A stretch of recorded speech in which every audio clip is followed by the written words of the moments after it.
அனைவருக்கும் வணக்கம். என் பெயர் ஜெசி. நான் 5ஆம் வகுப்பு படிக்கிறேன். என் பள்ளியின் பெயர் ஊராட்சி ஒன்றிய தொடக்கப்பள்ளி பெருமாண்டி, கும்பகோணம் வட்டம், தஞ்சாவூர் மாவட்டம். பள்ளி கல்வித்துறை எங்களுக்காக வழங்கிய நூலக புத்தகம் வாசிக்கப் போகிறேன். தமிழ்நாடு அரசு பள்ளி கல்வித்துறைக்கு மகிழும் நன்றிகளும். என் குரல் இணைய வழி கல்வி வானொலி www.kalviradio.com-இல் வெளிவருவது எனக்கு மிகவும் மகிழ்ச்சியாக உள்ளது. நான் வாசிக்கும் புத்தகத்தின் பெயர் யார் இந்த கீர்த்தி.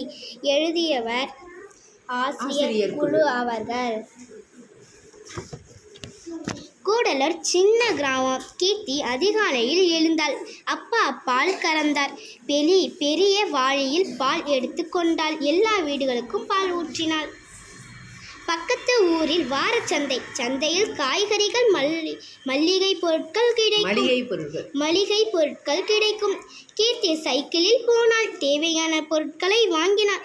மூட்டை கட்டினாள். வீட்டுக்கு வந்தாள். கிரிக்கெட் நன்றாக விளையாடுவாள். இடது கையில் பேட் பிடிப்பாள். சிக்ஸர் பறக்கும். கீர்த்தி வந்தாலே ஆட்டம் களை கட்டும். பள்ளிக்கூடம் முடிந்தது.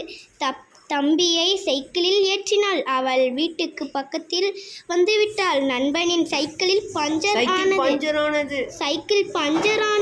கீர்த்தி பஞ்சர் ஒட்டி கொடுத்தாள். நண்பனுக்கு சந்தோஷம்.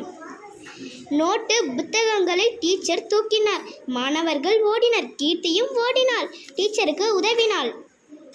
வீடு கூட்டும் போது ஓரம் எல்லாம் கூட்டணும். நீ சின்ன பாத்திரம் கழுவு, பெரிய பாத்திரம் நான் கழுவுறேன். வீட்டு வேலைகளை தம்பிக்கு சொல்லி தருவார். அப்பா இரவு வருவார். பால் கணக்கு, வீட்டு வரவு செலவு கணக்கு எல்லாம் சொல்லுவார். கீர்த்தியும் அம்மாவும் எழுதி சரி பார்ப்பார்கள். கணக்கில் தவறு இருக்கா சரியா கண்டுபிடிப்பாள். ஞாயிறு மதியம் வீட்டில் கறி சாப்பாடு. அப்பா வெங்காயம் பூண்டு உரிப்பார்.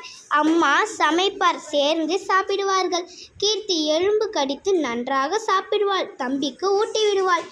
கீர்த்தியின் தோழிகளுக்கு இருட்டு என்றால் பயம். வெளியில் போகவும் பயம். பாட்டி சொல்லும் பேய் கதைதான் காரணமாம். கீர்த்தி பேய் கதை கேட்டு சிரிப்பாள். பயப்பட மாட்டாள். இன்னொரு பேய் கதை சொல்லு பாட்டி என்பார். பள்ளிக்கூடம் போகும் வழி பெரிய பையன்கள் கிண்டில் அடித்தனர். அவள் தோழிகள் போகவே பயந்தனர். கீர்த்தி தைரியமாக நடந்தாள். அப்பாவிடமும் ஆசிரியரிடமும் பேசினாள்.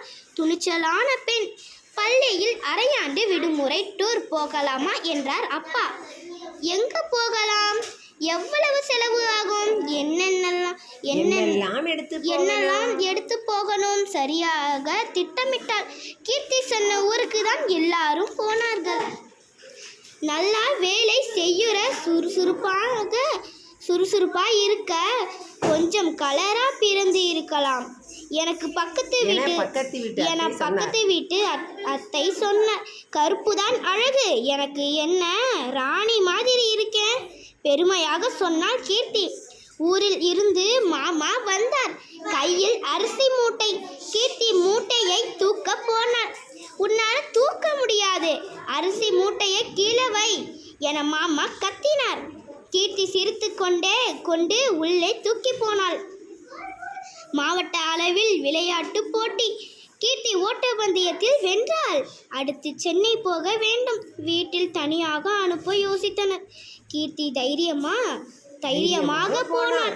2ஆம் பரிசு வாங்கினாள். கீர்த்தி இருக்கும் இடம் கலகலப்பாக இருக்கும். சிரிப்பாள். தோழிகளை வம்பிழுப்பாள். கணக்கும் பாடம் சொல்லிக் கொடுப்பாள். எல்லாருக்கும் அவள் அன்பு தோழி. யார் இந்த கீர்த்தி என யோசிக்கிறீர்களா? கீர்த்தி நீங்களாக ஏன் இருக்கக்கூடாது? அதில் என்ன சிரமம் இருக்கு? கலந்துரையாடுங்கள். உங்கள் சகோதரிகள் கீர்த்தி போல இருக்கிறார்களா? கலந்துரையாடுங்கள். இந்த புத்தகத்தின் பின்னட்டையில் உள்ள அறிஞர் பொன்மொழி. உடலுக்கு எப்படி உடற்பயிற்சியோ அதே போல மனதுக்கு பயிற்சி புத்தக வாசிப்பு. Sigmund Freud. மகிழ்வும் நன்றி.